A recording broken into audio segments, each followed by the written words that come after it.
আর্থিক হিসাব নিকাশ আর অর্থনীতির চুলচেরা বিশ্লেষণ।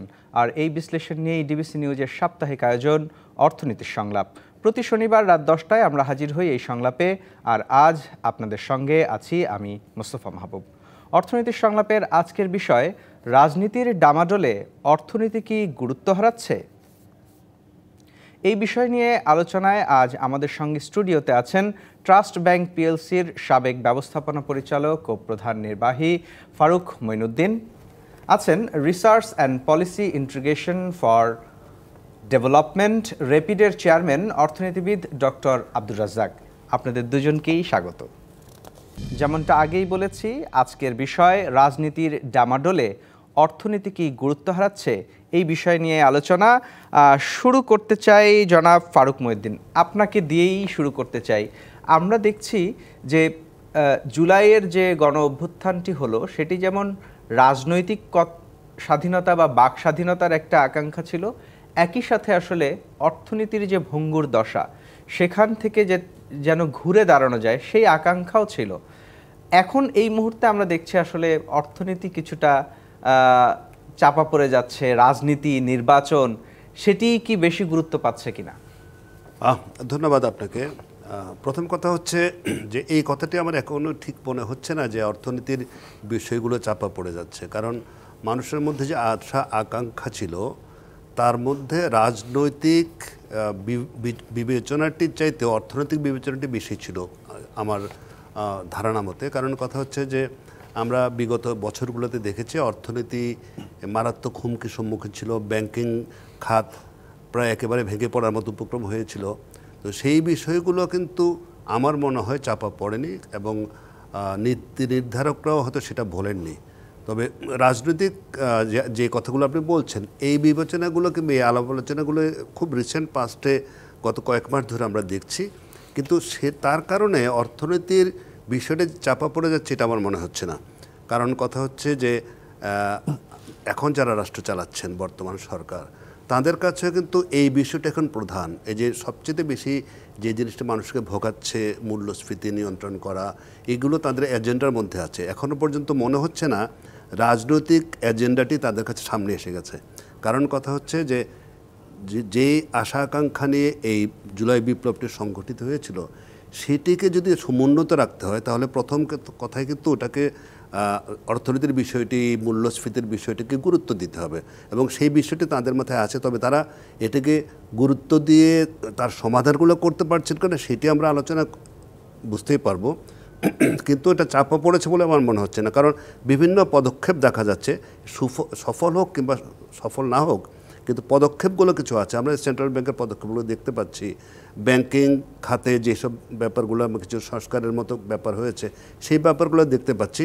এই বড় দাগের যে পরিবর্তনগুলো এসছে, এটা কিন্তু রাজনৈতিক খাতে ওইটা আসেনি, রাজনৈতিক ফিল্ডে ওটা ওইসব পরিবর্তনগুলো আসেনি, যে অর্থনীতি কিংবা ব্যাংকিং খাতে এসছে। সেই কারণে আমার মনে হচ্ছে এখনও পর্যন্ত অর্থনীতির বিবেচনাটা চাপা পড়েনি। এখন আপনার কাছে আবারও আসবো, একই বিষয়ে একটু জানতে চাই ডক্টর আব্দুর রাজ্জাক, আপনার কাছেও ব্যাংক খাত ছাড়া মানে অর্থনীতি তো একটা বড় বৃহৎ বিষয়, সেখানে ব্যাংক খাত বা আর্থিক খাত নিশ্চয়ই একটা বড় অংশ, কিন্তু সেটি নিশ্চয়ই পুরো বিষয় নয়। সেই দৃষ্টিকোণ থেকে আসলে ব্যাংক খাত ছাড়া আর কোন কোন খাতে খুব দৃশ্যমান সংস্কার বা আলোচনা হচ্ছে বলে আপনি মনে করেন? প্রথমে আপনাকে ধন্যবাদ আপনার অনুষ্ঠানে আমাকে ডাকবার জন্য। যে বিষয়টা আপনি বললেন যে ব্যাংকিং সেক্টরের বাইরে অন্য সেক্টর যেখানে আছে, প্রশ্ন হচ্ছে আমরা সংস্কারগুলো শুরু করতে পেরেছি কিনা, এই তো আপনি জানতে চাচ্ছেন। সংস্কার করাটা এটা অত্যন্ত দুরূহ একটা ব্যাপার এবং আমাকে বলতে হচ্ছে যে ব্যাংকিং ক্ষেত্র এবং বিশেষ করে মনিটারি পলিসির বাইরে সেরকম কিন্তু আমরা এফেক্টিভ কোনো সংস্কার দেখতে পাচ্ছি না। এখন দেখুন, একটা প্রশ্ন আসে যেটা আপনি রাজনীতির সঙ্গে অর্থনীতির যে গুরুত্ব, এটার যে একটা রিলেটিভ ব্যাখ্যা করার চেষ্টা করছেন, সেখানে একটি বড় ব্যাপার হচ্ছে যে আমরা যদি জনগণের যে বিশাল প্রত্যাশা আছে এবং এই বিশাল প্রত্যাশার সঙ্গে তাদের যে দৈনন্দিন যে ব্যাপক দুর্দশার মধ্যে তারা আছে, সেইটার আলোকে যদি আমরা চিন্তা করি, তাহলে হয়তো মনে হতে পারে যে এই সরকার যে নীতিগুলো নিয়েছেন সেগুলো আসলে একদমই যথেষ্ট নয় বা তারা তেমন কিছু করছেন না। কিন্তু আপনাকে মনে রাখতে হবে আমাদের অর্থনীতির সামনে যে চ্যালেঞ্জেসগুলো আছে, সেটার প্রথম হচ্ছে যে ব্যাপকতা এবং সেটার গভীরতাগুলো যদি আমি চিন্তা করি, তাহলে মনে রাখতে হবে যে বাংলাদেশে এই অর্থনৈতিক সমস্যা মোকাবেলা করা ছাড়া কিন্তু কোনো উপায় নেই। সেই প্রসঙ্গে আপনার প্রথম প্রশ্নের উত্তর বলতে চাই যে রাজনীতির ডামাডোল যাই থাকুক না কেন, অর্থনীতি একটা বড় মাপের কিন্তু গুরুত্ব পেতে যাচ্ছে। রাজনীতি ইলেকশন কি হবে সেটা একটা উত্তেজনা থাকবেই, হ্যাঁ অবশ্যই। আর বিশেষ করে বাংলাদেশে দীর্ঘদিন যাবৎ গণতন্ত্র অনুপস্থিত, গণতান্ত্রিক চর্চা আমরা করতে পারি না। সেই প্রেক্ষিতে ইলেকশনে যেতে হলে সেই উত্তেজনা থাকবে। কিন্তু দেখুন, অর্থনীতি হবে সেই উত্তেজনার হার, এবং আগামী দিনের সরকার যারা আসতে চান, যারা সামনের দিনে ইলেকশনের কন্টেস্ট করতে চান, তাদের কিন্তু এই অর্থনীতির চ্যালেঞ্জেসগুলো কিন্তু মোকাবেলা করতে হবে। দেখুন, বাংলাদেশে অর্থনীতির চ্যালেঞ্জেস কোথায় নাই এখন? আপনি ব্যাংকিং সেক্টরের কথা বলছেন, ইনফ্লেশনের কথা চিন্তা করুন, রিজার্ভ নাই আমাদের, রপ্তানি বাণিজ্যে একটা ঘাটতি আছে, চাপের মধ্যে আছে তারা, এবং এটার সঙ্গে আমরা দেখেছি যে আইন শৃঙ্খলা পরিস্থিতি সেটাও কিন্তু আমাদের যে ব্যবসা বাণিজ্য সেটার পরিবেশকেও কিন্তু নষ্ট করছে। তো সব কিছু মিলে এখানে কিন্তু বড় মাত্রা একটা কিন্তু চাপ তৈরি হয়েছে। দেখুন, বাংলাদেশের আমাদের সবচেয়ে বড় সমস্যা কি জানুন? গত 15 বছরে আমরা কোনো সংস্কার করি নাই, এবং একটি একনায়কতন্ত্র এবং কর্তৃত্বপরায়ণ সরকার থাকার ফলে যেটা হয়েছে, প্রত্যেকটি ইনস্টিটিউশন কার্যত একদম ব্যর্থ হয়েছে, এবং তাদের সক্ষমতা নিয়ে কিন্তু সব রকমের প্রশ্ন আছে। তাদের ক্রেডিবিলিটি নিয়ে মানুষের কিন্তু এখন কোনো আস্থা নাই। উদাহরণ দিতে পারি আপনাকে, বাংলাদেশ ব্যুরো অফ স্ট্যাটিস্টিক্স, তারা যে তথ্যপাত্য পরিসংখ্যান দিচ্ছে, অনেকেই বলছে এটা বিশ্বাসযোগ্য না। সেটা দারিদ্র্যের ক্ষেত্রে হোক, সেটা অর্থনীতি কেমন করছে সেটার ব্যাপারে হোক, মানুষ বিশ্বাস করতে পারছে না। এই সংস্কার তো শুরু করতে হবে। সেক্ষেত্রে সরকার কতগুলো ভালো পলিসি নিয়েছে, কমিশনগুলো করেছে, তারা আইডেন্টিফাই করেছে, রেকমেন্ডেশন দিয়েছে আর কি। আপনি জানেন যে হোয়াইট পেপার করেছে, সেখানে বলা হয়েছে কী কী সমস্যা ছিল, অর্থনীতি কোন খাদের কিনারে যে পৌঁছেছে সেটা দেখানো হয়েছে। আবার টাস্ক ফোর্স করেছিল আমাদের পরিকল্পনা উপদেষ্টা, এবং সেই টাস্ক ফোর্স কিন্তু তারা রিপোর্ট দিয়েছে, এবং সেখানে কিন্তু সুনির্দিষ্ট সমস্যা এবং রেকমেন্ডেশন দেওয়া হয়েছে। যদি এগুলোকে আমরা সামনের দিকে নিতে পারি, আমার ধারণা যে হয়তো খানিকটা সচল অবস্থা আসতে পারে। প্রশ্ন হচ্ছে যে এটা করার জন্য এই সরকার কি উপযুক্ত কিনা। দেখুন, আমাদের সঙ্গে গণতন্ত্রের আমাদের যে চ্যালেঞ্জেসগুলো আমরা দেখেছি 90-এর দশক থেকে শুরু করে এ পর্যন্ত, সেখানে বিশেষ করে দুটো মডেল ছিল। একটা হচ্ছে 1991, 96 এবং 2001, যেখানে আমরা মোটামুটি একটা তত্ত্বাবধায়ক সরকার দেখেছিলাম, এবং সেখানে কি আশা ছিল যে তারা ডে টু ডে কাজ করবে, কোনো বড় মাপের সংস্কার করবে না। তারপর আমরা দেখলাম যে 2006-এর পরে যে 1-11-এর সরকার আসলো, তারা শুরু করলো কি বিগ ব্যাং অ্যাপ্রোচ, মানে সবাইকে ধরে একে ধরে নিয়ে যায়। এর ফলে তখন অর্থনীতিতে কিন্তু বড় মাত্রায় কিন্তু একটা শ্লথযাত্রা শুরু হয়েছিল। এই সরকার ওই দুটো জিনিসটাই কিন্তু তারা শিক্ষা নিয়েছে আমার কাছে মনে হয়, বিকজ এখানে যারা আছেন অত্যন্ত উপযুক্ত ব্যক্তি। কাজে ওনারা কিন্তু বিগ ব্যাং অ্যাপ্রোচে যান না, ওনারা জিনিসটাকে সহজে করার চেষ্টা করেছেন। এই জন্য আমাদের অনেকের কাছে মনে হচ্ছে যে মেবি ওনারা হয়তো অত বেশি সিরিয়াস না। 2007 সালের যে প্রেক্ষাপট আর 2024-এর প্রেক্ষাপট তো নিশ্চয়ই একরকম না, সেটিও হয়তো একটা কারণ। আপনার কাছে আবারও আসবো। জনাব ফারুক মঈনুদ্দিন, আপনার কাছে একটু জানতে চাই, আপনি দীর্ঘদিন ব্যাংকিং পেশায় যুক্ত ছিলেন, এখন এই মুহূর্তে আমরা ব্যবসায়ীদের কাছ থেকে নানান রকম শঙ্কার কথা শুনছি। তারা বিভিন্ন ফোরামে, বিশেষ করে এই ফোরামেও বিভিন্ন ব্যবসায়ী নেতা তারা অভিযোগ করে গেছেন যে এখনও সরকারি বিভিন্ন দফতরে ঘুষ দিতে হয়, কখনো কখনো ঘুষ দিয়েও কাজ হয় না। এই যে পরিবর্তনের প্রত্যাশা ছিল বা আকাঙ্ক্ষা ছিল, সেই আকাঙ্ক্ষার সুফল কিন্তু ব্যবসা বাণিজ্যের ক্ষেত্রে মিলছে না। ব্যবসা বাণিজ্য যদি শ্লথ হয়, আপনি এখনও একটা ব্যাংকের সঙ্গে যুক্ত আছেন আমি জানি পর্ষদ সদস্য হিসেবে, ব্যবসা বাণিজ্য শ্লথ হলে আসলে আর্থিক খাতের যে সংস্কারের কথা আমরা ভাবছি বা ব্যাংক খাত ঘুরে দাঁড়ানোর যে আকাঙ্ক্ষার কথা আমরা ভাবছি, সেটি আসলে কি অর্জন করা সম্ভব হবে? ব্যবসায়ীদের যে কথাটি আপনি বলছেন সেটি কিন্তু ব্যবসায়ীরা সবসময় বলেছে। এটা যে আজকে যে নতুন এই সরকারের কাছে দাবি দেওয়া বলছেন কিংবা এটি নতুন কোনো ফেনোমেনা তা নয়, কিন্তু আপনার সরকারি অফিসগুলোতে কিভাবে কাজ হয় এটা আমরাও জানি, তারাও জানেন, তারা ভুক্তভোগী আমরা জানি। তারপরে আপনার বিনিয়োগকারীদের জন্য ওয়ান স্টপ সার্ভিসের কথা বলা হয়েছিল, আমি মনে করি না এটা কখনোই ঠিকভাবে ওয়ান স্টপ সার্ভিস হিসেবে কাজ করেছে। তাদের অভিযোগ একেবারে সত্যি। তারপরে তাদের এখনকার অভিযোগ যেটি হচ্ছে এই জুলাই পরবর্তী সময় যে আইন শৃঙ্খলা পরিস্থিতি, সেটি নিয়ে তারা মোটেই সন্তুষ্ট নন, এবং তারা অনেক ক্ষেত্রে শঙ্কায় ভুগছেন এবং তাদের মধ্যে সংশয় আছে, এবং তার প্রতিফলন দেখা যাচ্ছে কোনো বড় ধরনের কেউ কোনো ইনভেস্টমেন্টে যাচ্ছেন না। হ্যাঁ, একেবারে যা ডে টু ডে কাজগুলো চালিয়ে যাচ্ছেন, সেটা আমরা ব্যাংকে বসেও বুঝি যে নো নিউ ইনভেস্টমেন্ট। তো এটা একটা জিনিস। আর সর্বশেষ যে ব্যাপারটি এসছে সেটি হচ্ছে সুদের হারের বিষয়টি। আমাদের মনিটারি পলিসিতে বারবার টাইটেনিং করার জন্য আপনার পলিসি রেট বাড়াচ্ছে, পলিসি রেট বাড়লে সুদের হার বেড়ে যাচ্ছে। তো এই প্রতিটা বিষয়ে কিন্তু আপনার ব্যবসায়ীদের সবসময়ের এটা একেবারে চিরন্তন অভিযোগ। এটা নতুন নয়, আগেও ছিল, এখনও আছে। এখন অভিযোগটা বেশি কারণে লাগছে এই কারণে যে সবার মধ্যে একটা প্রত্যাশা ছিল যে বিরাট একটা চেঞ্জ হয়ে যাবে, কিন্তু সেই চেঞ্জটা আমরা কেউ দেখতে পাচ্ছি না। মোটা দাগও দেখতে পাচ্ছি না, সূক্ষ্মভাবেও দেখতে পাচ্ছি না, ব্যবসায়ীরাও দেখতে পাচ্ছেন না। অগাস্টের পরে আজকে প্রায় 6 মাস বেশি কেটে গেল, কিন্তু তারা যে পরিবর্তনটা আশা করেছিলেন সেটি হয়নি। আইনশৃঙ্খলা পরিস্থিতি কিংবা বাজার পরিস্থিতি কোনোটাই তাদের সহায়ক না। তার সাথে যুক্ত হয়েছে সুদের হারের বিষয়টি। সুদের হারের বিষয়টির ব্যাপারে আমি ব্যাংকার হিসেবে আমার একটি বক্তব্য আছে। তাদের ইয়েতে তাদের কথা যুক্তি আছে, আমি মেনে নেই, কিন্তু তারা সবসময় বলছে সুদের হার একটা বড় একটা নিয়ামক তাদের কস্ট অফ ডুইং বিজনেসে। যে কারণে ওই আমরা 6 নয়ের চক্করে পড়েছিলাম, যেটা একেবারে ঠিক হয়নি। 6 নয়ের যখন চক্করে ছিলাম তখনও কিন্তু অনেক ব্যবসায়ী 8% ইন্টারেস্ট লোন নিয়েছেন। তার মানে 9 ওয়াজ দ্য সেলিং, কিন্তু ব্যাংকগুলা বাজারের ভিত্তিতে তাদের কমও দিয়েছে। আবার আমি যদি মনে করি আমাদের দেশের শিল্পায়ন যখন সত্যিকার অর্থে মোমেন্টাম পায় 80-র দশকের মাঝামাঝি সময়ে, আমরা তখন ব্যাংকে জয়েন করি প্রথম, তখন কিন্তু সুদের হার ছিল 16%, 18%। ওই সময় যে শিল্পায়নের ওই মোমেন্টাম পাওয়ার সময়টাতে কিন্তু সুদের হার অনেক বেশি ছিল। তো সুদের হারে যদি একমাত্র নিয়ামক হতো তাহলে কিন্তু এই শিল্পায়নের এই যে গতিটা কিন্তু ওই সময় 80-র দশকের মধ্য থেকে যেটা শুরু হয় সেটা কিন্তু থাকতো না। তার দিকে প্রমাণ করা যায় যে সুদের হার একমাত্র বিষয় নয়। আপনি শুধু সুদের হারকে একটি দৃশ্যমান আপনি বাধা বলে মনে করছেন। আর যেই কথাগুলো আপনি বললেন, সরকারি অফিসের অসহযোগিতা কিংবা অনেক কিছু বিষয়, এগুলোকে অদৃশ্য, এগুলো দেখা যায় না। সুতরাং যে দৃশ্যমান বিষয়টি নিয়ে তারা কথা বলছেন, সেই হিসাবে আসলে খুব বেশি কোনো কিছুর পরিবর্তন ঘটেনি। আপনার কাছে আমরা যেটা আশা করেছিলাম, তারা যেটা আশা করেছিলেন কিংবা জনগণ যেটা আশা করেছিলেন, তেমন কোনো পরিবর্তন। আপনার কাছে আবার আসবো ডক্টর আব্দুর রাজ্জাক। ঠিক এই বিষয়টি আপনার কাছে আমি জানতে চাই আরও একটু বিস্তারিত। আপনি বলছিলেন যে সংস্কারের জন্য আসলে 6 মাস সময় যথেষ্ট নয়, কিন্তু আমরা যেমন দেখলাম এই সরকারের শুরুতেই কেন্দ্রীয় ব্যাংকে এক ধরনের তৎপরতা, ব্যাংকগুলোর মধ্যে এক ধরনের পর্ষদগুলোকে নতুন করে গুছিয়ে দেয়া, এই যে একটা তৎপরতা, সুদের হার নিয়ন্ত্রণ করা, সময় সময় আসলে রেসপন্স করা, এই তৎপরতা আসলে ব্যবসা বাণিজ্যের সঙ্গে সংশ্লিষ্ট অন্য দপ্তরগুলোতে এখনও কেন শুরু হচ্ছে না? 6 মাস কি সেজন্য যথেষ্ট সময় নয়? না, একদমই না। 6 মাস সময়, দেখুন আমরা যেরকম ক্রাইসিসের মধ্যে আছি, এটা 6 মাস। আমি আপনাকে বলতে পারি আমাদের সামনের 2 বছর আমরা যদি খুব ভালো ইকোনমিক পলিসি ম্যানেজমেন্টও করি, আরও অ্যাটলিস্ট 2 বছর লাগবে এই ক্রাইসিসগুলোকে কিন্তু মোকাবেলা করতে, যদি আমরা ভালো করতে পারি। যদি ভালো করতে না পারি, এটা কিন্তু আরও দীর্ঘায়িত হতে পারে। আচ্ছা, এখন দেখুন সুদের হারের ক্ষেত্রে বাংলাদেশের সমস্যা হচ্ছে কি, আমাদের তো মূল্যস্ফীতি তো অত্যধিক পর্যায়ে পৌঁছেছে।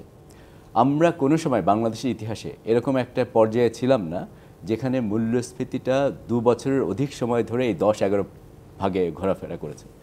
এবং বাংলাদেশের জন্য এটাও কিন্তু একটা নতুন জিনিস ছিল যে কিভাবে মূল্যস্ফীতির হারটাকে কিন্তু নিয়ন্ত্রণ করতে হবে। এটা কিন্তু প্রথমবারের মতো আমাদের অভিজ্ঞতা, আমাদের কিন্তু আগে ছিল না। হিস্ট্রিক্যালি আপনি দেখুন, আমরা কিন্তু মোটামুটি ম্যাক্রো ইকোনমিক ম্যানেজমেন্ট 90 দশক থেকে সবসময় ভালো ছিল। আমরা কোনো সময় এরকম পরিস্থিতিতে পড়ি নাই যে আমাদের ইনফ্লেশন হচ্ছে খুব হাই, আবার রিজার্ভে ফল করেছে, এরকম পরিস্থিতি আমাদের ছিল না। কাজে বাংলাদেশের জন্য এই রিফর্মের অভিজ্ঞতা কিন্তু অত্যন্ত নতুন। এবং পৃথিবীতে যদি আপনি দেখুন, ডেভেলপিং কান্ট্রিজগুলো তারা যারা সংস্কারটাকে সঠিক সময় করতে পেরেছে তাদের অর্থনীতি কিন্তু ভালো করেছে। এবং সেগুলো হচ্ছে কি, আমরা যদি মনে করি যে ইস্ট এশিয়ান দেশগুলো তারা ভালো করেছে সেদিক থেকে। ইন্ডিয়া তারা 90 দশকে যে রিফর্মগুলো নিয়েছিল, যার ফলে কিন্তু ইন্ডিয়ান ইকোনমি যথেষ্ট পরিমাণে কিন্তু শক্তিশালী হয়েছে, এটা কিন্তু আমরা অনেক গবেষণায় দেখতে পেয়েছি। এখন দেখুন, ধ্বংসস্তূপ থেকে পুনর্নির্মাণ করাটা সোজা, কিন্তু ধ্বংস হচ্ছে না, কোনো রকমে ঝুলে পড়ে আছে এবং আপনি এটাকে কোনোভাবে ধরে রাখার চেষ্টা করছেন, সেটা কিন্তু অত্যন্ত কঠিন কাজ। কথাটা বললাম এই কারণে, শ্রীলঙ্কার অর্থনীতি কিন্তু কলাপস করেছিল, তারা ইন্টারন্যাশনালি ফেল করলো তাদের ডেট অব্লিগেশন মিট করার জন্য। ফলে তারা ওই পরিস্থিতি থেকে তাদের সংস্কার করা ছাড়া কিন্তু কোনো বিকল্প নাই। আপনি আজকে দেখুন বাংলাদেশে, আপনি বলছেন যে 7-8টা ব্যাংক আমার পারফর্ম করতে পারছে না, আপনি তাদেরকে বাঁচিয়ে রাখার চেষ্টা করছেন, তাই না? আপনি বলতেছেন যে আমার ইনফ্লেশন বেশি, আমি সুদের হার বাড়িয়ে এটা কন্ট্রোল করার চেষ্টা করছি, অন্য কিছু কাজ করছে না। এই সংস্কারগুলো করাটা হয় কি, একদম ডিফল্ট হয়ে যায় যখন একটা ইকোনমি কলাপস করে। আজকে যদি আওয়ামী লীগের সরকার থাকতো, আমি মনে করি যে তারাও 1 বছরের মধ্যে কিন্তু অর্থনীতির জন্য তারা কলাপস করতো, ওই আন্দোলনে আমাদেরকে যেতে হতো না। এরকমভাবে অর্থনীতি কলাপস করলে হয় কি অর্থনৈতিক রিফর্মগুলো হয়তো তখন অবধারিত হয়ে যায়, যেটা বাংলাদেশে আমরা এখনও উপলব্ধি করতে পারছি না। কথাটা দেখুন একটু কিন্তু ডেলেমার মতো লাগতে পারে না, আমি বলার চেষ্টা করছি অর্থনৈতিক ক্রাইসিসের যে গভীরতা যেটা রিফর্মকে পুনরুজ্জীবিত করতে পারে সেটা বাংলাদেশে কিন্তু এখনও যথেষ্ট মাত্রা হয় নাই। এখন দেখুন আমরা ব্যবসায়ী মহল থেকে অভিযোগ শুনছি যে সুদের হার বাড়ানোর জন্য তারা ব্যবসা বাণিজ্য করতে পারছে না, কিন্তু দেখুন মূল্যস্ফীতি যদি আমাকে নিয়ন্ত্রণ করতে হয় তাহলে আমাকে সুদের হার বাড়াতে হবে। একটি হচ্ছে বিশ্বব্যাপী স্বীকৃত একটি পদ্ধতি, এটা একমাত্র পদ্ধতি না, এটা অনেকগুলো পদ্ধতির মধ্যে একটি অন্যতম ইন্ডিকেটর যেখানে আপনাকে কাজ করতে হবে। এখন সুদের হার বাড়ানো মানেই হচ্ছে বিনিয়োগ কমে যাবে, বিনিয়োগ কমাতে হবে বলেই তো আমরা সুদের হার বাড়াচ্ছি যেন আমি ডিমান্ড সাইডটাকে কমিয়ে আমি ইনফ্লেশনে কন্ট্রোল করতে পারি। কাজে সেখানে ব্যবসায়ীরা যে কমপ্লেন করছেন সেটা ঠিক আছে, কিন্তু আমি বলবো যে ফারুক মনির চমৎকার করে বলেছেন যে যদি সুদের হার একমাত্র কারণ হতো তাহলে 80-র দশকে যে আমরা শিল্পায়ন যখন দেখেছি 16-17% ইন্টারেস্ট ছিল তখন কিন্তু শিল্পায়ন হয়েছে, সেটা একমাত্র কারণ নয়। তো কাজে এটি একটি মাত্র কারণ। আচ্ছা এখন একটু সংস্কারের কথা বলি যে এগুলো কেন করা যাচ্ছে না। সংস্কারের কোনো ঐতিহ্য আমাদের দেশে নাই।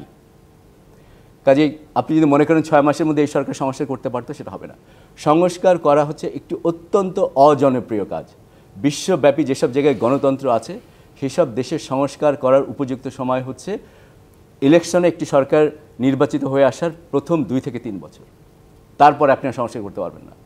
আমরা বাংলাদেশে মনে করি কি আমি সংস্কার করব আবার আমি অত্যন্ত জনপ্রিয় হব, এটা সম্ভব না। এই জন্য দেখুন এই সরকারের প্রবলেম হচ্ছে উনারা যদি সংস্কারটাকে ভালো করে শুরু করতে চান অনেক লোক এফেক্টেড হবেন, বিজনেসম্যানরা এফেক্টেড হবেন, অন্য লোকজন এফেক্টেড হবে, সাধারণ মানুষ এফেক্টেড হবেন। কিন্তু বাংলাদেশে ইকোনমি আমরা এখন যে ক্রাইসিসের মধ্যে পড়েছে আমাদেরকে সবাইকে কিন্তু বিটার পিল সোয়ালো করতে হবে, এটা কিন্তু আমাদের মনে রাখতে হবে। ট্যাক্স বাড়বে, আপনি দেখবেন সরকারের ডেফিসিট কমাতে হবে। এই যে এখন দেখুন রাজস্ব ঘাটতি আমাদের, হ্যাঁ এই পর্যন্ত আমরা এর আগে দেখেছি আমাদের যে রেভিনিউ আমরা আয় করি সেই রেভিনিউর 1/3 আমরা খালি ব্যয় করি সরকারের যে ঋণ আছে সেটা সুদ পরিশোধ করতে। কর বাড়াতে হবে সেটা ভালো কৌশল, কিন্তু সরকার যেভাবে বাড়ালো সেটা কি আমি আপনাকে যে বলছি আপনি সে কীভাবে বাড়াতে হবে সেটা আমরা অনেক ডিবেট থাকতে হবে, কিন্তু আমাদেরকে বুঝতে হবে যে এগুলো কিন্তু আমাদেরকে মনোযোগ দিতে হবে। আমরা সেগুলো করতে চাই না। আপনি বাংলাদেশের যে কোনো রিফর্ম করতে চান সবাই বাধা দিচ্ছে, এমনকি আমরা ইকোনমিস্ট আমরা সরকারকে রিফর্ম করতে সহযোগিতা করছি না। আমার কাছে এটাই হচ্ছে সবচেয়ে মনে করি যে বাংলাদেশের রাষ্ট্রীয় কাঠামো অর্থনৈতিক কাঠামো এখন সবচেয়ে বড় সমস্যা হচ্ছে আমাদের রিফর্ম মেন্টালিটি এবং মাইন্ডসেট আমাদেরকে তৈরি করতে হবে। আমি ঠিক এই মানে উত্তরের বিপরীতেই আরেকটা প্রশ্ন করতে চাই। এখন আমরা দেখছি যে আসলে বাংলাদেশের রাজনৈতিক দলগুলো সংস্কারের চেয়েও বা অর্থনৈতিক অবস্থাটা চিন্তা বা আলোচনার চেয়েও নির্বাচনকেই বেশি গুরুত্ব দিচ্ছে।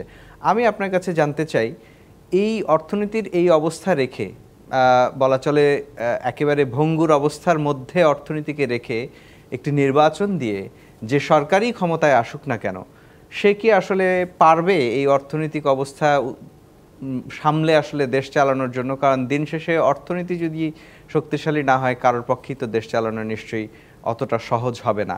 এই প্রশ্নের উত্তরটা আমি জানতে চাই, কিন্তু তার আগে একটা বিরতি নেওয়ার সময় হয়েছে। দর্শক আপনারা দেখছেন অর্থনীতির সংলাপ, এ পর্যায়ে নিচ্ছে একটি বিরতি, সঙ্গেই থাকুন। স্বাগত আরও একবার অর্থনীতির সংলাপে। আজকের বিষয় রাজনীতির ডামাডোলে অর্থনীতি কি গুরুত্ব হারাচ্ছে। ডক্টর আব্দুর রাজ্জাক, বিরতিতে যাওয়ার আগে আপনার কাছে জানতে চেয়েছিলাম অর্থনীতিকে এমন ভঙ্গুর রেখে একটি নির্বাচনের মধ্য দিয়ে যেই নতুন সরকারে আসুক সে কি আসলে পারবে দেশ জ্বালাতে? কারণ আপনি কিছুক্ষণ আগে আপনার বক্তব্যেও বলছিলেন যদি জুলাইয়ে এই আন্দোলন নাও হতো তাহলেও হয়তো আওয়ামী লীগ সরকার 1 বছরের মধ্যেই একটা চাপে পড়তো। অর্থনীতির সেই চাপ রেখে একটা নতুন সরকার পারবে কি আসলে দেশ চালাতে? অত্যন্ত গুরুত্বপূর্ণ প্রশ্ন। আমরা আশা করব তারা পারবে, কিন্তু সেখানে অনেক কিন্তু চ্যালেঞ্জেস আছে। প্রথম ব্যাপারটি হচ্ছে দেখুন এখানে কিন্তু আমাদের একটি সুযোগও আছে। এই পরিস্থিতিতে একটি গণতান্ত্রিকভাবে নির্বাচিত সরকার ছাড়া কঠিন সংস্কারগুলো কিন্তু করা যাবে না।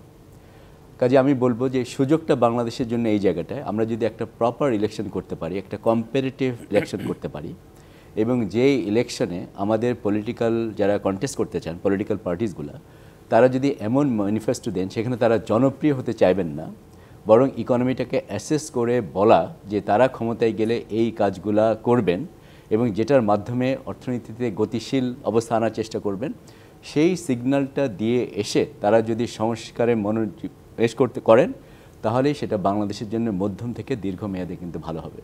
বাংলাদেশের ক্ষেত্রে আমরা দেখেছি রাজনৈতিক দলগুলা ইলেকশনে তারা করে কি পপুলিস্ট পলিসি দেয়, তারা এমন কথাবার্তা বলে যেগুলো কিন্তু আসলে পরে প্রতিপালন করা যায় না। যারা সামনে ক্ষমতায় আসবেন তাদেরকে চিন্তা করতে হবে আমাদের রাজস্ব নীতি কী হবে, বাংলাদেশ সরকারের কি যথেষ্ট পরিমাণ রাজস্ব আছে, বাংলাদেশ সরকারের যে জনপ্রশাসন সেখানে যদি আমরা ঠিক করে সংস্কার না করে তাহলে কি আমরা আধুনিক বাংলাদেশ তৈরি করতে পারবো। তাদেরকে চিন্তা করতে হবে প্রতিবেশী দেশগুলোর সঙ্গে সম্পর্ক কেমন হবে এবং সেখান থেকে বাংলাদেশ কীরকম সুবিধা নিতে হবে পারবে। তাদেরকে চিন্তা করতে হবে এই যে সীমাহীন দুর্নীতি, সেই সীমাহীন দুর্নীতিকে তারা কিভাবে লাগাম টেনে ধরতে পারবে এবং সেক্ষেত্রে যারা সামনের দিনে ক্ষমতায় আসবেন তাদের শীর্ষস্থানীয় ব্যক্তিদের কিন্তু অসম্ভব পরিমাণে দায়িত্ববোধের পরিচয় দিতে হবে, অ্যাকাউন্টেবিলিটি আসতে হবে পলিটিক্যাল পার্টিসগুলোর শীর্ষ পর্যায় থেকে। দেখুন গত 15 বছর আমরা যেটা দেখেছি রাষ্ট্রীয়ভাবে স্পন্সর করা হয়েছে দুর্নীতিগুলোকে, প্রতিষ্ঠানগুলোকে ধ্বংস করে দেওয়া হয়েছে। কাজে সামনের দিনে আমি চাই যেটা বাংলাদেশের জন্য একটা সুযোগ, একটা ভালো ইলেকশন দরকার, যে ইলেকশনের নির্বাচনে যে ম্যানিফেস্টোগুলো দেওয়া হবে সেগুলো যেন আমাদের যে চ্যালেঞ্জেসগুলো আছে সেই চ্যালেঞ্জেসগুলোকে মোকাবেলা করার জন্য যথেষ্ট পরিমাণে সেখানে যেন উপাদান থাকে। আমি আপনার কাছে আবারও আসবো, আপনার কাছে পাল্টা আরেকটা প্রশ্ন করতে চাই, কিন্তু তার আগে একটু ফারুক মঈনুদ্দিন আপনার কাছে জানতে চাই, এখন এই মুহূর্তে যে রাজনৈতিক দলগুলো বিশেষ করে সরকারকে নির্বাচনের জন্য চাপ দিচ্ছে, কেউ বলছে ডিসেম্বরে, কেউ চায় জুলাইয়ের মধ্যেই হোক, কেউ বলে না আগামী বছরের মাঝামাঝি হোক, সময় যাই হোক না কেন নির্বাচনের যে চাপ দিচ্ছে, এই রাজনৈতিক দলগুলোর মধ্যে আসলে কি আপনি এই বোধ আকাঙ্ক্ষা বা কথাবার্তা বা আলোচনা দেখতে পান যে অর্থনীতি নিয়ে তাদের কোনো পরিকল্পনা, সুনির্দিষ্ট পরিকল্পনা, নানান ফোরামেই তো আলোচনা হচ্ছে, আপনার নজরে এসেছে কিনা? না, এটা নজরে আসেনি। প্রথম কথা হচ্ছে যে তারা অর্থনীতি নিয়ে এখন তেমন কিছু কথা বলছে না, তারা বারবারই বলছে যে ইলেকশন দেওয়া হোক, তারপর ইত্যাদি ইত্যাদি। তারা ক্ষমতায় গিয়ে কী করবেন, কেউ অর্থনীতির বিষয়ে কোনো পদক্ষেপ নেবেন কিনা তেমন কোনো কথা কেউ বলছেন না। সবচেয়ে বড় কথা হচ্ছে যে এটি প্রুডেন্ট রাজনৈতিক দলের এখন উচিত হবে যে এই সংস্কারগুলো তারা করে দিয়ে যাক, তারপরে আমরা যদি ক্ষমতায় যাই তাহলে আমরা এটা সুফল ভোগ করতে পারবো। তারা কিন্তু সেইটা ভাবছেন না। তারা ভাবছেন যে এখন ইলেকশন হোক কিংবা আগামী বছর ইলেকশন হোক, আমরা কন্টেস্ট করব এবং আমরা আশা করব রাজনৈতিক দলের নেতাদের মধ্যে আমরা সাধারণত একটা জনপ্রিয়তার বিষয় থাকে, যেটি ডক্টর আব্দুর রাজ্জাক কিছুক্ষণ আগেই বললেন যে মানে জনপ্রিয় হব আবার সংস্কারও করব, কঠিন সিদ্ধান্ত নেব, সেটি কি আসলে সম্ভব? প্রথম কথা হচ্ছে যে এটা আমাদের মধ্যে একটা খুব এটা কি বলবো, আমি এটা জাতিগত বৈশিষ্ট্য বলবো না, আমরা যেমন চলছে চলুক এরকম একটা ভাব আমাদের মধ্যে আছে। কিন্তু আমরা সবসময় দেখতে পাই যে বড় ধরনের কোনো পদক্ষেপ নিতে আমরা ভয় পাই কিংবা কুণ্ঠাবোধ করি, অথবা ওই যে বলছেন যে অজনপ্রিয় হওয়ার একটা সংস্কার প্রসেসটা, প্রথম কথা হচ্ছে এটা চলমান প্রক্রিয়া, এটা কম বেশি হতেই থাকবে, কখনো বৈপ্লবিক সংস্কার হবে, কখনো মৃদু সংস্কার হতেই থাকবে। চলমান সমাজ, চলমান অর্থনীতিতে সংস্কার প্রক্রিয়া একটি চলমান প্রক্রিয়া, এটা সবসময় হবে। কিন্তু কথা হচ্ছে যে আমরা দেখতে পাচ্ছিলাম যে এই সংস্কারগুলো গত 15 বছরের কথাও যদি আমরা বলি, অনেকবার বলা হচ্ছে ব্যাংকিং কমিশন হবে, এই হবে সেই হবে, কখনোই কিছু হয় না, কারণ কখনো তারা কিছু করতেও চান নাই। কারণ সংস্কার করতে গেলে প্রথম কথা হচ্ছে যে সত্যিকার অর্থে সংস্কার করতে গেলে তারা যেটা করতে চাইছিলেন, তাদের রুটি রুজিতে ভাগ পড়বে কিনা, তাদের ক্ষমতায় ঠিক থাকবে কিনা, তাদের মানে একচ্ছত্র আধিপত্য ঠিক থাকবে কিনা, এইসব সবগুলো তারা বিষয় ভেবেছেন। তার সাথে যুক্ত হয়েছে অনেকগুলো ভেস্টেড ইন্টারেস্ট গ্রুপ এখানে ছিল, তারা এটা করতে দিতে চাইতো না। মনে করেন ব্যাংক মালিকদের যে সংগঠনটি ছিল, তারা যখন ব্যাংকিং কোম্পানি আইনটা সর্বশেষ যখন ড্রাফটিং হচ্ছিল, তারা ওপেন মিটিংয়ে তারা নিজেরা আলাপ করতেন যে আমরা যখন ব্যাংক প্রতিষ্ঠা করি তখন এখন যারা এইগুলো সংস্কারের করছে তারা তখন ছাত্র ছিল, আমাদেরকে সাথে না নিয়ে কী ধরনের সংস্কার হবে, এই যে কথা তারা বলেছেন। মানে তারা এটা চাইছিলেন না, কারণ সংস্কার করতে গেলে কারো না কারো আপনার স্বার্থে আঘাত লাগবে। এই অনেকগুলো বিষয় কিন্তু সংস্কারের ব্যাপারে অজনপ্রিয় হওয়ার কথা আমি বাদই দিলাম। আমি শুধুমাত্র ভেস্টেড ইন্টারেস্ট গ্রুপের স্বার্থ দেখতেই তারা সংস্কারটা চাইতেন না। এখন কথা হচ্ছে, আমি যেটা বলছিলাম, প্রুডেন্ট রাজনৈতিক দলের উচিত যে এই সরকার দিয়ে সংস্কারগুলো করিয়ে নেওয়া, তারপরে ইলেকশন হোক। এখন সেই সংস্কার প্রক্রিয়া কতদিন সময় লাগবে সেটা কিন্তু আমার আলাদা ডিবেটের ইস্যু, কিন্তু খুব দ্রুততম সময় যতক্ষণই সম্ভব সংস্কার করতে অন্তত অর্থনৈতিক খাতের বিষয়গুলো, অন্তত অর্থনৈতিক, কারণ এখন এটা সবচেয়ে বেশি ভোগাবে। ডক্টর রাজ্জাক তো ঠিকই বললেন যে আওয়ামী লীগ সরকারের যদি পতন এভাবে না হতো তারা 1 বছরের মধ্যে এই সমস্যাগুলো তারা পড়তেন, কিন্তু সেই হিসেবে তাদের কিন্তু ব্লেসিংস ইন ডিসগাইজ যে they have been outstayed before just following into that crisis, তাই না? তো সুতরাং এখন যেটা হচ্ছে যে এই মোটা দাগের কাজগুলো কিন্তু এখন চাইলে তারা করতে পারেন, কিন্তু তারা করবেন কি না এই সরকার সেটাও কিন্তু আমরা একটু বুঝতে পারছি না। আপনার কাছে আবার আসবো ডক্টর আব্দুর রাজ্জাক, যে প্রশ্ন আপনার কাছে করতে চেয়েছিলাম, আপনি যে বিষয়গুলো বললেন যে একটি রাজনৈতিক দলের এখন আসলে ফোকাসটা সেখানে থাকা উচিত, তাদের জন্য এটা আরও সহজ, কারণ তখন যারা নির্বাচিত হয়ে আসবেন তারা অন্তত 5 বছরের একটি টাইম ফ্রেম পাবেন, একটা পরিকল্পনা নিয়ে এগোতে পারবেন। কিন্তু একই সঙ্গে এটাও তো সত্য, আমাদের অতীত ইতিহাস বলে যে নির্বাচিত হয়ে আসার পরে যতটা না সংস্কার বা দেশ এগিয়ে নেওয়ার চিন্তা, তার চেয়ে অনেক বেশি চিন্তা মাথার মধ্যে হয়তো জেকে বসে যে কিভাবে ক্ষমতাটা পাকাপোক্ত হবে, দীর্ঘস্থায়ী হবে। সেই রকম একটা জায়গায় ওই একই প্রশ্ন আপনার কাছে আবারও করতে চাই, অর্থনীতিকে এমন ভঙ্গুর রেখে যদি কোনো নির্বাচন হয় এবং একটা সরকার যদি আসে, সে কি পারবে খুব ভালো সামাল দিতে, এবং তার ফলে আসলে জনগণ আরও দুর্ভোগে পড়বে কিনা? জি, দেখুন, আমরা যদি রেশনালিটি চিন্তা করি, যৌক্তিকভাবে যদি চিন্তা করি, যে ধরুন কথাটা ধরলাম যে রাজনৈতিক নেতারা তারা রিয়েলি চায় বাংলাদেশের অবস্থা ভালো হোক, এটা যদি তারা চান তাহলে এখন বাংলাদেশের অর্থনীতির যে অবস্থা আছে কোনো রাজনৈতিক নেতা বোধহয় এটার দায়িত্ব নিতে চাইবেন না। এবং সেক্ষেত্রে আমি বলবো যে ফারুক মঈনুদ্দিন ভাইয়ের সঙ্গে আমি একমত, ওনাদের উচিত ছিল বলা এই সরকারকে যে তোমরা সংস্কার শুরু করো, কারণ এই সংস্কার আপনি কিন্তু স্কেপ করতে পারবেন না। এখান থেকে পিছনে যাওয়ার যদি আপনি যেতে চান আপনি সেই গর্তে পড়ে যাবেন। আমি একটু কিন্তু বলেছি, ধ্বংসপ্রাপ্ত যদি আপনি সম্পূর্ণভাবে হতে পারেন সেখান থেকে পুনর্নির্মাণ করা সম্ভব। এখন আপনি সেই জায়গায় গেলে আপনি তো সেই ক্ষমতা থাকতে পারবেন না। কাজে আমাদের রাজনৈতিক নেতাদের কিন্তু সেটা উপলব্ধি করতে হবে।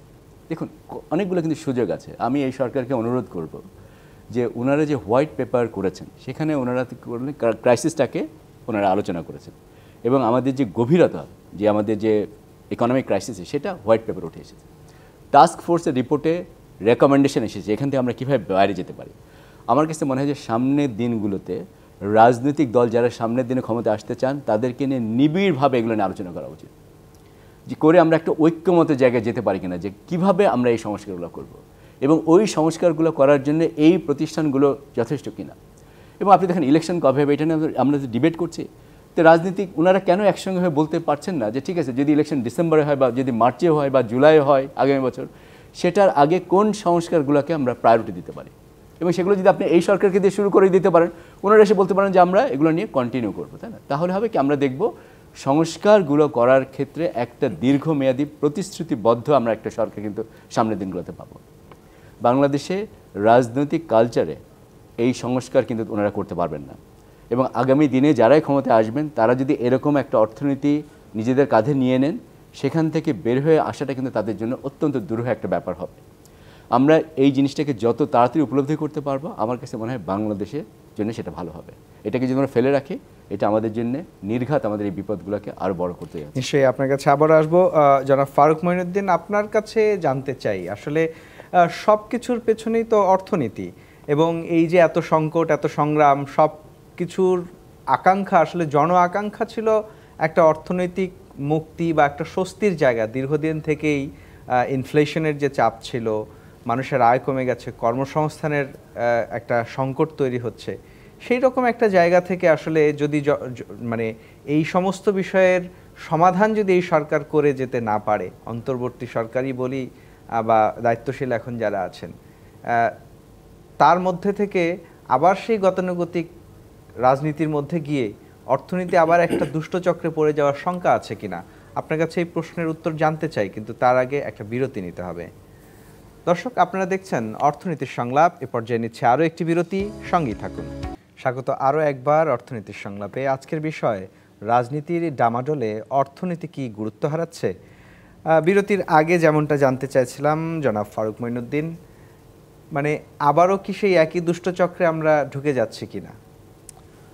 আপনি বলছিলেন, আপনার প্রশ্নটা যদি এটা হয়ে থাকে যে আমরা যদি যথাযথ সংস্কারগুলো না করে যদি আমরা কোনো একটি সরকারকে ইলেকশনের মাধ্যমে যদি বসিয়ে দিয়ে তারা সেই জন আকাঙ্ক্ষা যেটি ছিল যে অর্থনৈতিক মুক্তি ঘটবে, কর্মসংস্থান হবে, জিনিসপত্রের দাম হাতের নাগালে আসবে, সেই আকাঙ্ক্ষা অপূর্ণ রেখেই আবারও সেই পুরনো সিস্টেমের মধ্যেই গেলে আসলে এইখানে একটা বিষয় আমি মনে করি জানেন, আমাদের অনেকগুলো বিষয় কিন্তু শুধু সরকারের কোনো পদক্ষেপের উপর নির্ভর করে না। এখন অনেকগুলো বিষয় কিন্তু আমাদের উপর, নাগরিক হিসেবে আমাদের উপরে বর্তায়। কিন্তু সব কিছুই সংস্কার, সব কিছুই আইন শৃঙ্খলা রক্ষাকারী বাহিনীকে দিতে হবে না। আমরা জাতিগতভাবে, জাতি হিসাবে, নাগরিক হিসাবে আমরা নিজেরা কতখানি আপনার দায়িত্বশীলতার পরিচয় দিচ্ছি তার উপরে কিন্তু অনেক কিছু নির্ভর করবে। আইন শৃঙ্খলা বলেন, অনেক কিছু আমাদের উপর নির্ভর করবে। সুতরাং এই বিষয়গুলো যে চট করে চেঞ্জ হবে আমি মনে করি না। বলে যে একটা জাতির কালচারাল চেঞ্জ হতে 100 বছর লেগে যায় কালচার চেঞ্জ করতে। এখন কথা আমরা অতদূর চাই না, কিন্তু কথা হচ্ছে যে এটা একটা বিশাল প্রশ্ন আসলে, যে এই যে কথাগুলো আপনি বললেন, এই যে কিছু অর্থনৈতিক সংস্কার এগুলো ছাড়া অন্যান্য আরও অনেকগুলো সংস্কার, আমাদের মনোজগতের সংস্কার, এগুলো কিভাবে আসলে করা যাবে। আমরা দেখেন আমাদের দেশে দুর্নীতির কথা আমরা সবসময় বলি, দুর্নীতি একেবারে শাখা বিস্তার করে সব জায়গায় পৌঁছে গেছে। অ্যাট দ্য সেম টাইম আপনি যদি দেখেন আমাদের দেশে ধর্মচর্চা কিন্তু বেড়েছে, অনেক বেশি ধর্মচর্চা বেড়েছে, অনেক বেশি মসজিদ আগের চেয়ে বেশি রাস্তায় লোকজন উপচে পড়ে জুমার দিনে। তাহলে দুর্নীতিও বেড়েছে, আমরা ধর্মচর্চা বেড়েছে, দুটো ইনভার্স রিলেটেড না, দুটা কিন্তু দুটা পজিটিভলি রিলেটেড কিন্তু দেখা যাচ্ছে। তাহলে জিনিসটা কোথায় দাঁড়াচ্ছে, আমাদের যে মজ্জাগত দুর্নীতি এটাতে আমরা ধর্মচর্চা দিয়ে কিন্তু কমাতে পারি না। তাহলে এটার জবাবটা কে দিবে বলেন? আমি তো জবাব খুঁজে পাই না। তো সুতরাং এই যে আরেকটি গণতান্ত্রিক নির্বাচনের মাধ্যমে যদি অন্য কেউ আসে, তারা যে খুব বেশি রকমের কিছু করতে পারবে, এত কিছু মানে আপনার আনরিজলভ রেখে আমি কিন্তু খুব বেশি আশাবাদী না। আমি অনেকে খুব বলে যে আমি কিন্তু ওই আশাটা দেখি না আসলে। ওই যে বলছি যে আমার মনোজগতের সংস্কারটা কে করবে, জাতি হিসেবে আমার যে ভিতরকার আমার ন্যায়, আমার মূল্যবোধ, এই বিষয়গুলো সংস্কার তো কেউ করতে পারবে না আমি যদি নিজে না করে। আমার ধর্ম তো করতে পারছে না। সেই জায়গায় তাহলে আসলে যে আলোচনার যে বিষয় আজকে আমরা দেখছি শুধু রাজনীতি নিয়েই এখন বেশি কথাবার্তা হচ্ছে।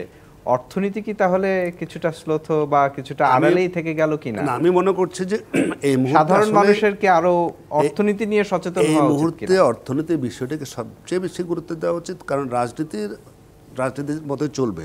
এটা নিয়ে আমরা এই মুহূর্তে কিছু বলতে পারছি না। যেহেতু বলছি রাজনীতি হয় জনগণকে নিয়ে, জনগণ যে কোন জনগণকে নিয়ে, যাই জনগণের মনোজগতের কথা বললাম, তাদের মূল্যবোধের কথা বললাম, তাদেরকে নিয়ে রাজনীতি হবে। কিন্তু অর্থনৈতিক কিছু কাজ যেটা জনগণের উপকারে আসবে, মানুষের আকাঙ্ক্ষাকে বাস্তবে রূপ দিতে পারবে, সেইগুলো কাজ কিন্তু করার সুযোগ আছে, করা যেতে পারে। সেই কাজগুলো এখন কতখানি সফলভাবে আমরা করতে পারছি সেটার উপর নির্ভর করতে হবে। আমরা আগে বলতাম, যখন আগের রাজনৈতিক সরকার ছিল, বলতাম যে সরকারের রাজনৈতিক সদিচ্ছা নাই, সংস্কারের রাজনৈতিক সদিচ্ছা নাই, খেলাপেরিন কমান্ডতে রাজনৈতিক সদিচ্ছা নাই। এখন কিন্তু সেই অবস্থাটি নেই, এখন একটা অরাজনৈতিক সরকার। তাহলে তো এখন আমরা বলতে পারি না যে রাজনৈতিক সদিচ্ছা নাই। আমরা আশা করছি, ধরে নিচ্ছি এই সরকারের সদিচ্ছা আছে, রাজনৈতিক শব্দটি ব্যবহার করছি না আমি। তাহলে এই সদিচ্ছাকে আমরা কখন এই সদিচ্ছার প্রতিফলন দেখতে পাবো, তার জন্য আমরা বসে আছি। হয়তো 6 মাস সময়, খুব বেশি সময় না, আমরা অপেক্ষা করে বসে আছি এই সদিচ্ছার প্রতিফলনটা আমরা কখন দেখতে পাবো। এই যে সংস্কারের কাজে যেটা সত্যিকার অর্থে জনগণের অন্তত পক্ষে অর্থনৈতিক আশা আকাঙ্ক্ষার প্রতিফলন যাতে ঘটে, সেটির জন্য আমরা অপেক্ষা করতে হচ্ছে। আপনাকে অসংখ্য ধন্যবাদ ডক্টর আব্দুর রাজ্জাক। আপনার কাছেও জানতে চাই, এই মুহূর্তে আসলে রাজনীতির যে আলোচনাটা হচ্ছে সেখানেও আসলে অর্থনীতিকেই বেশি গুরুত্ব দেওয়া উচিত কিনা, আপনার পরামর্শ কি হবে? দেখুন, অর্থনীতির যে গুরুত্ব সেটা সবসময় থাকবে, তবে আমি মনে করি মোটা দাগে 3টি বিষয়ে যদি আমরা গুরুত্ব আরোপ করতে পারি, তাহলে আগামী দিনে সংস্কারের চিন্তা এবং সংস্কারটাকে এগিয়ে নিয়ে যাওয়াটা সম্ভব। প্রথমটি হচ্ছে গণতন্ত্র চর্চা করাটা এমন হতে হবে বাংলাদেশে যে এটা নিয়ে যেন কোনো নিয়মের ব্যত্যয় না ঘটে। যদি তত্ত্বাবধায়ক সরকারের মাধ্যমে আমাদের ইলেকশন করতে হয়, সেটাকে যেন আমরা নিয়মিত করতে পারি। যদি অন্য কোনো সিস্টেমের মাধ্যমে যেন আমরা গণতন্ত্র প্রসেসটাকে ঠিক করতে পারি, আমাদেরকে সেটা করতে হবে এবং সেটাকে একদম আমাদেরকে মনে করতে হবে একটা ম্যাগনা কার্টা, এটা আমরা কোনো সময় পরিবর্তন করব না। বাংলাদেশে সবসময় একটা গণতান্ত্রিক ব্যবস্থা উন্মুক্ত থাকবে এবং যেখানে প্রতিযোগিতামূলকভাবে ইলেকশন করে এবং মানুষ তাদের স্বাধীনভাবে ভোট দিয়ে তাদের প্রতিনিধি নির্বাচন করতে পারবে, এটা আমাদেরকে এনশিওর করতে হবে, 1 নম্বর। দ্বিতীয়টি হচ্ছে আইনের শাসন। আইনের শাসন যদি না থাকে তাহলে হবে কি, সমাজে অনেক যে অন্যায্য আছে, আমরা যে কোটা বিরোধী আন্দোলন বলেন এবং এটার সঙ্গে আমরা দেখেছি বিভিন্ন রকমের যে ব্যত্যয়, এটার প্রধান কারণ হচ্ছে আইনের শাসন না থাকা। আইনের শাসন না থাকা মানে হচ্ছে যেসব জনগোষ্ঠী যারা অর্থনৈতিকভাবে দুর্বল, যারা রাজনৈতিকভাবে দুর্বল তাদের কিন্তু আপনি আরও বেশি দুর্বল করে তুলছেন। সেই জন্য আমাদের আইন শাসনকে চিন্তা করতে হবে। আর তৃতীয় ব্যাপার যেটা লাগবে সেটা হচ্ছে দুর্নীতির বিরুদ্ধে একটা সত্যিকারের, আমি বলবো যে দলমত নির্বিশেষে একটা যদি আমরা ঐক্যমত তৈরি করতে পারি, এবং সেই কাজটা হয়তো এই সরকার এখনই যদি শুরু করতে পারে তাহলে বাংলাদেশের ভবিষ্যতের জন্য ভালো। তাহলে দেখুন, আমি যদি বলি যে দুর্নীতিটাকে আমরা কীভাবে কমাতে পারি, আপনি বলেন টাকা পাচার থেকে আরম্ভ করে আপনি যাই বলেন, এগুলোর পেছনে মূল কারণ হচ্ছে যে সীমাহীন দুর্নীতি, এবং কোনো কোনো সময় রাষ্ট্রীয় পৃষ্ঠপোষকতায় যে বাংলাদেশে দুর্নীতি হয়েছে সেটা কিন্তু আমাদের নিয়ন্ত্রণ করতে হবে। কোনো সময় কি নীতির অভাবের কারণেও এগুলো নীতি সুযোগ তৈরি হয়? আমি একটা জিনিস বলতে চাই, অর্থনীতির যে চ্যালেঞ্জেসগুলো না, এগুলো কিন্তু পৃথিবীর সব দেশেই কিন্তু আছে। আপনি দেখেন, আমরা যদি লেয়ার করি যে এখন ইউরোপিয়ান ইউনিয়ন তারা উন্নত বিশ্ব, আপনি যদি তাদের চ্যালেঞ্জেসগুলো এখন দেখুন, অসম্ভব কিন্তু তাদের চ্যালেঞ্জ। তাদের ওখানে কিন্তু জব সিকিউরিটি ইস্যুজ আছে, প্রোডাক্টিভ জবস তৈরি করার চ্যালেঞ্জেস তাদের আছে, তারাও কিন্তু ইনইকুয়ালিটি নিয়ে চিন্তাভাবনা করছে, হ্যাঁ, সেখানেও ক্রাইসিস আছে। এই ক্রাইসিস প্রত্যেকটা দেশ যারা যে বিভিন্ন লেয়ারে যে আছে তাদের সাথে থাকবে, এবং সেখানে তখন নীতির প্রশ্নগুলো আসবে। কিন্তু মৌলিকভাবে যে কথাগুলো বললাম, যে গণতন্ত্রের প্রক্রিয়া, আইনের শাসন এবং এটার সঙ্গে হচ্ছে দুর্নীতি, এই তিনটাকে যদি আমরা নিয়ন্ত্রণ করতে না পারি, কোনো নীতি সেখানে কাজ করবে না এবং জনগণও আসলে স্বস্তি পাবে না। আপনাদের দুজনকে অসংখ্য ধন্যবাদ আমাদেরকে সময় দিয়েছেন এই জন্য। ধন্যবাদ দর্শক, আজকের মতো বিদায় নিচ্ছি অর্থনীতির সংলাপ থেকে। ফিরবো আগামী শনিবার রাত 10টায়। থাকবেন অন্য কোনো অতিথি, থাকবেন আপনারাও। ডিবিসি নিউজের সঙ্গেই থাকুন 24 ঘন্টা। ধন্যবাদ।